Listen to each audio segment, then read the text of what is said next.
टूटे हुए सपने की सुने कौन सिसकी, टूटे हुए सपने की सुने कौन सिसकी, अंतर चीर व्यथा पलकों पे ठिठकी, हार नहीं मानूंगा रार नहीं ठानूंगा, काल के कपाट पे लिखता मिटाता हूँ, गीत नया गाता हूँ, गीत नया गाता हूँ। जी हाँ दोस्तों, ये लाइन है अटल बिहारी वाजपेयी जी की। और इन लाइनों के अगर हम मतलब की बात करें तो इसका मतलब बहुत गहरा है, जिसको मैं आप लोगों को बताने की कोशिश करता हूँ। दोस्तों 1,30,000 यहाँ पर कैंडिडेट थे जिन्होंने रिटन एग्ज़ाम के लिए क्वालिफाई किया था, और उसमें से 1,19,000 है जिन्होंने पेपर दे रखा है, और मात्र सिलेक्शन होगा 1,500 लोगों का। तो टूटे हुए सपने की सुने कौन सिसकी की अगर मैं बात करूं तो 1,500 लोगों का ही यहाँ पर सिलेक्शन होना है, और 1,500 के अलावा जितने भी लोग हैं उनके सपने ज़रूर यहाँ पर टूटने वाले हैं। तो जब सपने टूटते हैं उसका प्रभाव आप लोगों को ही देखने को मिलता है, क्योंकि सपना आपने देखा था तो सपना आप ही का टूटेगा, उससे फ़र्क आप ही को पड़ने वाला है और आपकी फैमिली को पड़ने वाला है। इसके अलावा दुनिया में कोई भी ऐसा नहीं है जिसको आपके सपने टूटने से फ़र्क पड़ता है। तो इसलिए दोस्तों सपना अगर आप लोगों ने देखा है तो आप लोगों को ही फर्क पड़ेगा। अंतर चीर व्यथा पलकों पर ठिठकी, तो आपकी जो अंतर चीर व्यथा है वो पलकों पर जरूर झलकने को देखने को मिलेगी। लेकिन दोस्तों आप लोगों ने हार नहीं माननी है, रार नहीं ठाननी है। हार नहीं मानूंगा रार नहीं ठानूंगा, हार आप लोगों ने नहीं माननी है। अभी भी आपके पास अपॉर्चुनिटी है। पटवारी, लेखपाल, फॉरेस्ट गार्ड और बंदी रक्षक, या फिर हम बात करें कनिष्ठ सहायक, तो बहुत सारे एग्जाम आप लोगों के 2023 में आने वाले हैं। आप लोगों को उनके लिए तैयार रहना है। रार नहीं ठानूंगा का मतलब है कि आपको लड़ाई फिर से लड़नी है, और लड़ाई किसके लिए लड़नी है? अपने एग्जाम के लिए, अपने सिलेबस के लिए, अपने टारगेट के लिए लड़ाई लड़नी है। तो दोस्तों इस प्रकार काल के कपाट पर लिखता मिटाता हूँ। चाहे कोई भी प्रॉब्लम आए, परिस्थिति कैसी भी आए, आंधी आए, तूफान आए, ठंडा हो, गर्मी हो, आप लोगों को क्या करना है? मेहनत करनी ही है। तो इसलिए गीत नया गाता हूँ, गीत नया गाता हूँ, मतलब रोज नई तरीके से चलता हूँ और फिर चलता जाता हूँ। ये चीज़ आप लोगों ने ध्यान में रखनी है। और इस चीज़ के लिए मैं आप लोगों से ये कहने वाला हूँ, आज कुछ बातें हैं जो कि मैं कहूँगा आप लोगों को ध्यान में रखनी है, और अगर आप लोग उस चीज़ को फॉलो करते हैं तो डेफिनेटली आप लोगों का स्कोर है जो कि बढ़ने वाला है। फिर आने वाला जो भी एग्ज़ाम होगा उसमें आपका स्कोर जरूर डेफिनेटली बढ़ेगा। तो इसलिए हार मत मान जाना। अभी अग्निवीर का रिजल्ट आया था कुछ दिन पहले, और बागेश्वर का एक छोटा सा युवक मात्र 21 वर्ष का था और उसने सुसाइड कर लिया था।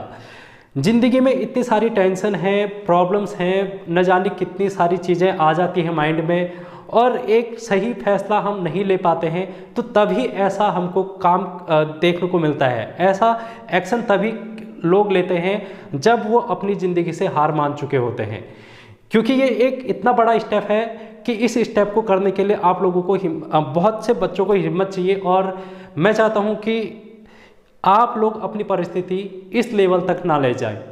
आप अपनी कमियों को देखें और हार नहीं मानें, क्योंकि जब सरकार आपसे कह रही है कि आप 42 वर्ष तक कनिष्ठ सहायक का एग्ज़ाम दे सकते हैं, तो 42 वर्ष तक आप लोग तैयारी कर सकते हैं। दोस्तों आप लोगों के पास अपॉर्चुनिटी आएंगी ही आएंगी।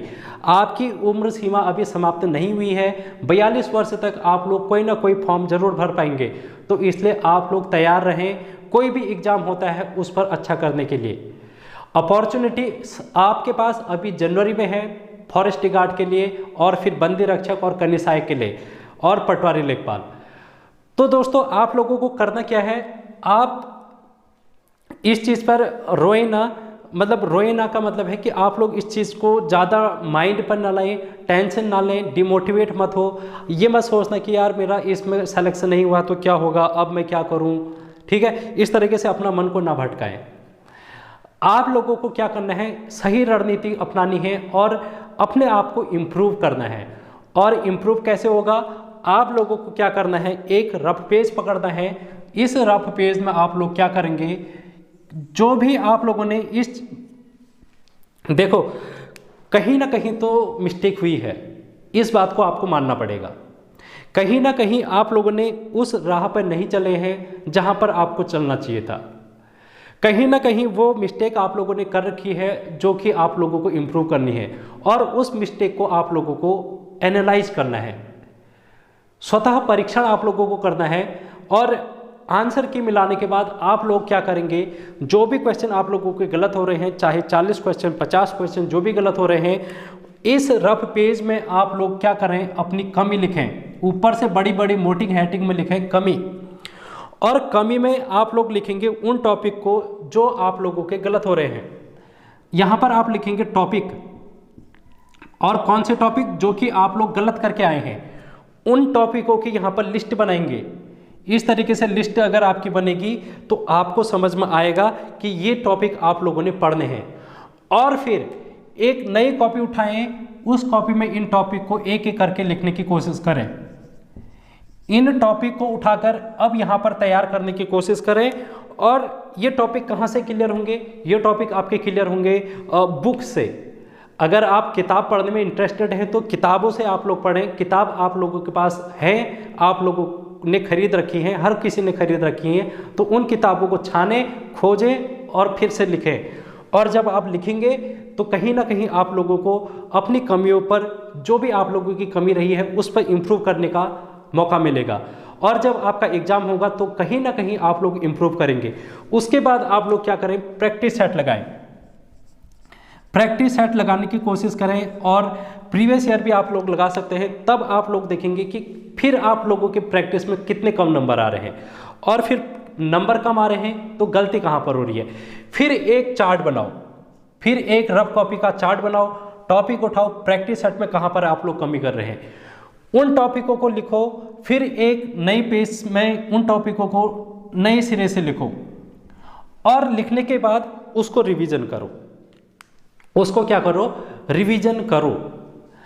और दोस्तों आप लोग यूट्यूब का भी सहारा ले सकते हैं, क्योंकि आजकल तो यूट्यूब पर भी बहुत सारी चीज़ें मिल जा रही हैं आप लोगों को। जैसे मेरे ही चैनल पर आप लोग भी पढ़ सकते हैं, या फिर किसी अन्य के चैनल पर जहां पर आप लोगों को समझ में आता है। तो इसलिए मैं कहना चाहूँगा कि उन टॉपिक को कवर करने के लिए आप लोगों को कहीं ना कहीं किसी न किसी का सहारा लेना पड़ेगा। या तो आप बुक का सहारा लें, या फिर आप यूट्यूब पर किसी टीचर का सहारा लें। कोचिंग तो आप लोग अगर कोचिंग करते हैं तो कोचिंग पर जाते हुए जाकर अपने टीचर से पूछें। अगर आप लोगों ने कोचिंग लगा रखी है और फिर भी नंबर कम आ रहे हैं तो अपने टीचर का दिमाग खराब कर दें। दिमाग खराब करने का मतलब कि पूछें उनसे उन टॉपिक के बारे में जो आप क्वेश्चन गलत करके आए हैं, उन टॉपिक को आप लोग क्लियर करें। क्योंकि सिलेक्शन तभी होता है जब आपका बेसिक क्लियर होता है। बेसिक आप लोगों ने एक चीज़ यहाँ पर ध्यान में दी होगी कि उत्तराखंड हर किसी ने कर ली थी और हिंदी भी कर ही ली थी, लेकिन बच्चे जो फंसे थे वो जीएस में फंसे थे। जीएस में बच्चे फंसे थे, और जीएस एक ऐसा सब्जेक्ट है जो कि बहुत वास्ट सब्जेक्ट है। इसमें आप लोगों को पकड़ बनानी पड़ती है जब आपका बेसिक क्लियर होगा। स्टूडेंट तैयारी करते वक्त बेसिक को भूल जाते हैं, और जैसा मार्ग उनको मिला उस मार्ग पर वो चले जाते हैं। आप लोगों को अपने सिलेबस को डाउनलोड कर लेना है, सिलेबस को डाउनलोड कर लेना है, और इस सिलेबस के अनुसार अपने बेसिक को क्लियर करने हैं। जब आप अपने बेसिक को क्लियर करेंगे, फंडामेंटल को क्लियर करेंगे, तो आप देखेंगे धीरे धीरे आपका इम्प्रूवमेंट होता जाएगा। आप जीएस को 45 दिनों के महासंग्राम से भी कंप्लीट कर सकते हैं। वहाँ पर भी मैंने आप लोगों को जीएस बहुत अच्छे तरीके से बता रखी है। ठीक है, तो इन कमियों पर आप ध्यान देंगे, और अपने लिए इस सिलेबस को तैयार करने के लिए, इस सिलेबस को अगर आप तैयार करेंगे तो डेफिनेटली कहीं ना कहीं आप लोगों को फ़ायदा मिलेगा। क्योंकि यूकेपीएससी ने जो भी क्वेश्चन पूछे हैं वो सिलेबस से बाहर नहीं पूछे हैं, सिलेबस के अंदर ही पूछे हैं। तो आप लोगों को सिलेबस तो कंप्लीट करना ही पड़ेगा। कहीं ना कहीं आप लोगों ने सिलेबस में कमी छोड़ी होगी, तब जाके आपके कम नंबर आ रहे हैं। और दूसरी चीज़ है, आप लोगों ने क्या कर रखा है, इसमें तुक्के भी बहुत मार रखे हैं, तुक्के मार रखे हैं। अगर आप लोगों को कुछ 70-80 के आसपास क्वेश्चन सही देखने को मिलते हैं, उसके बाद अगर आप तुक्के लगा रहे हैं तो आप बहुत गलत कर रहे हैं। मैं एग्ज़ाम से पहले भी आप लोगों से कह रहा था कि तुक्के नहीं लगाने हैं, लेकिन उसके बाद मेरे साथ बहुत से स्टूडेंट जुड़े हैं जिन्होंने मेरे से कांटेक्ट किया और बताया कि सर हमने इतना क्वेश्चन किया था, अटेम्प्ट किया था और इतने क्वेश्चन हमारे गलत हो चुके हैं। तो मैं देख रहा था कि 20 से 25 क्वेश्चन, 30 क्वेश्चन लोगों के गलत हो रखे हैं, तो ये एक बहुत बड़ा गैप है जो कि गलत का है। आप लोग तुक्के मार के आए हैं, तब जाके आप लोगों के 20 से 30 क्वेश्चन हैं जो कि गलत हो रखे हैं। अगर ये 20 से 30 क्वेश्चन गलत तुक्के आप लोग नहीं लगा के आते तो शायद आप लोगों के 5 से 6 नंबर हैं जो कि नेगेटिव में जाने से बच जाते, और जब ये 5 से 6 नंबर नेगेटिव में जाने से बच जाते तो आप लोगों का कहीं ना कहीं स्कोर थोड़ा सा 5-6 नंबर बढ़ जाता। लेकिन एग्जाम हॉल में जाते ही आप लोगों को पता नहीं क्या हो जाता है, आप लोग तुक्के मारने बैठ जाते हैं। ये तुक्के आप लोग नहीं मारेंगे जब आप लोग इन कमियों को, इन टॉपिक को कवर करेंगे और फिर यहाँ पर नया चार्ट बना के लिखेंगे, प्रैक्टिस करेंगे, रिवीजन करेंगे और इस सिलेबस को तैयार करेंगे। ठीक है, ये तो थी पढ़ाई की बातें, आप लोगों ने किस तरीके से करना है। दूसरी बात, आप लोगों को अपने टाइम टेबल में इम्प्रूव करना पड़ेगा। टाइम टेबल, ये जो भी टाइम टेबल आप लोगों ने बना रखा है, इस टाइम टेबल को एक बार गौर से देखें और ये सोचें कि आप लोग क्या इसको फॉलो कर पा रहे हैं या नहीं कर पा रहे हैं। अगर फॉलो नहीं कर पा रहे हैं तो इसको आप लोगों को टाइम टेबल को फॉलो करना ही पड़ेगा, इस टाइम टेबल को फॉलो करना ही पड़ेगा। तो इस तरीके से आप लोग अपने टाइम टेबल को भी इम्प्रूव कर सकते हैं। ठीक है दोस्तों, टाइम टेबल को इम्प्रूव तभी आप लोग कर सकते हैं क्योंकि टाइम टेबल फॉलो ना हो पाने का एक मुख्य कारण ये है कि आप लोग कहाँ पर चले जाते हैं, सोशल मीडिया में। सोशल मीडिया में आप लोग चले आते हैं क्योंकि अक्सर ये होता है कि जब भी आप लोग किताब पढ़ने बैठते हैं तो आधे घंटे बाद, 1 घंटे बाद क्या होता है, आपका मन नहीं लगता तो आप लोग सोशल मीडिया में चले आते हैं। सोशल मीडिया में आप लोगों ने जो भी चीज़ें देखी, 1 घंटा निकल गया, 2 घंटा निकल गया, शॉर्ट वीडियो देखते रहेंगे या फिर कुछ भी अलग चीज़ें देखते रहेंगे, तो उसमें आप लोगों का टाइम फिर डिस्टर्ब हो जाता है।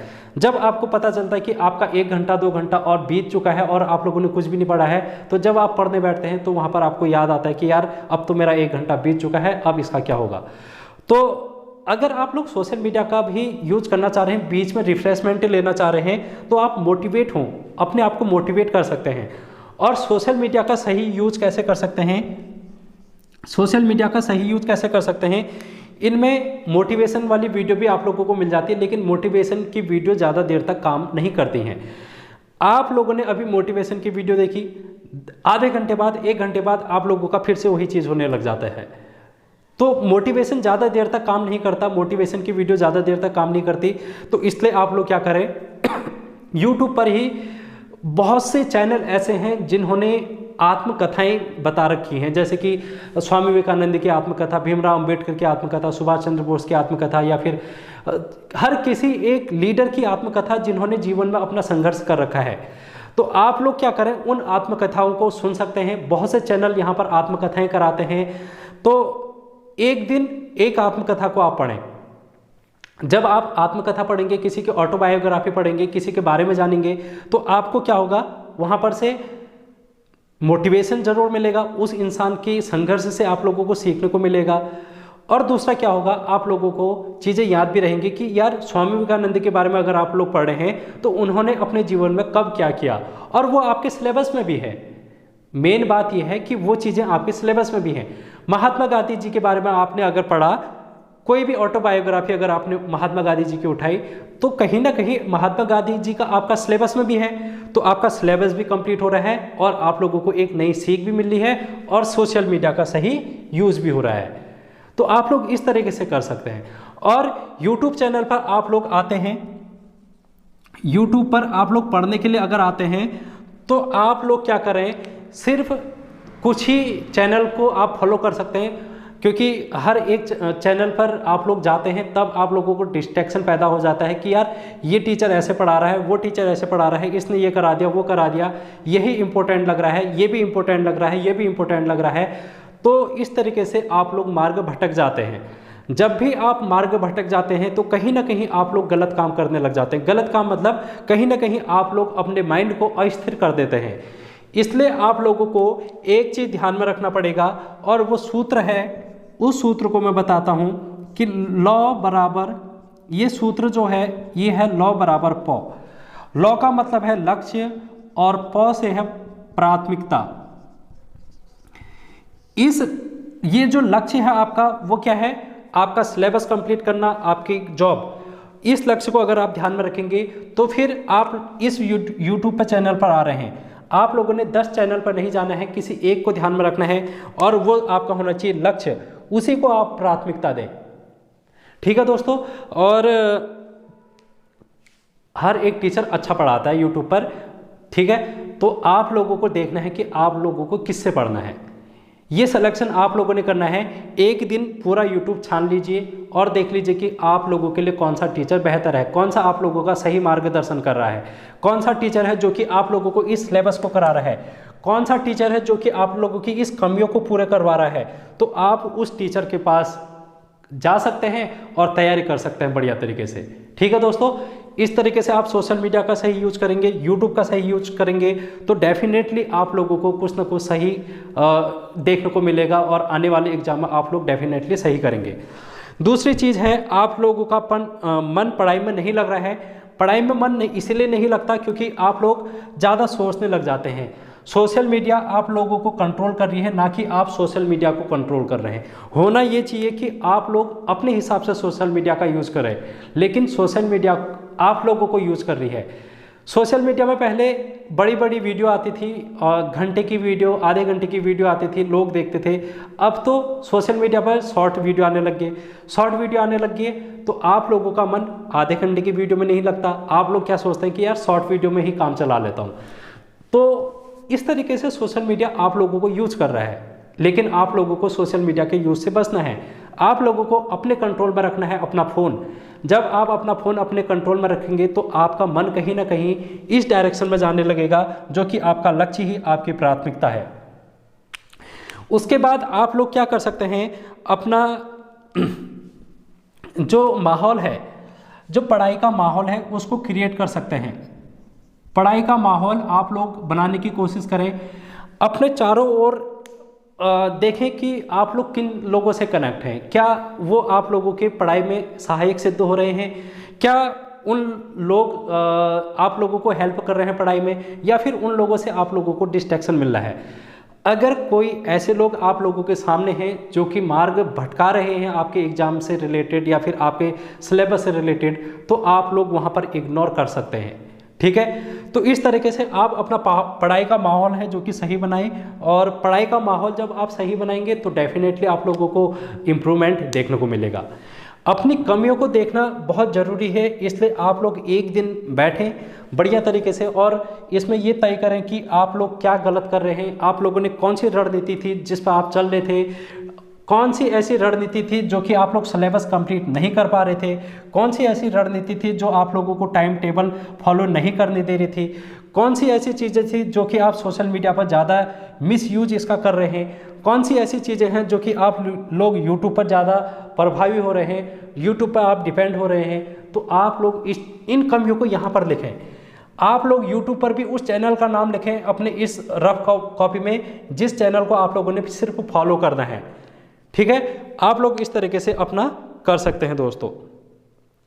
और अगर आप लोग ये चीज़ें करते हैं उसके बाद आप लोगों को क्या करना है, रिवीजन करना है। रिवीजन जितना ज़्यादा आप लोग रिवीजन करेंगे उतना ज़्यादा आप लोग क्या करेंगे, निखार पाएंगे अपने नंबरों में, उतना ज़्यादा आप लोग अच्छे से स्कोर कर पाएंगे। ठीक है दोस्तों, इस प्रकार है जो कि आप लोगों को करना है और हार नहीं माननी है।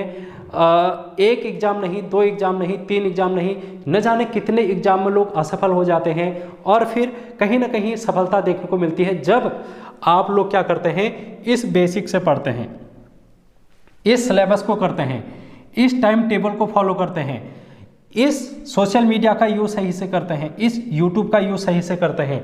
अगर आप लोग अपने माहौल को सही रख पाते हैं तो आप लोग डेफिनेटली सफलता की ओर जाएंगे और आपका स्कोर है जो कि वो बहुत अच्छा हो जाएगा। ठीक है, तो इन बातों को ध्यान में रखें और बढ़िया तरीके से तैयारी करें। हार नहीं माननी है, रार नहीं ठाननी है। ठीक है, रार नहीं ठाननी है। तो इस तरीके से आप लोग बढ़िया तरीके से तैयारी करें और डेफिनेटली आप लोगों को कुछ ना कुछ नया सीखने को मिलेगा अगर आप लोग इस तरीके से करेंगे। और पटवारी लेखपाल फॉरेस्ट गार्ड के एग्जाम में आप लोगों को कहीं ना कहीं बहुत अच्छा स्कोर देखने को मिलेगा अपना। ठीक है दोस्तों, आप लोग इस तरीके से करेंगे तो थैंक यू सो मच। आज की वीडियो में इतना ही।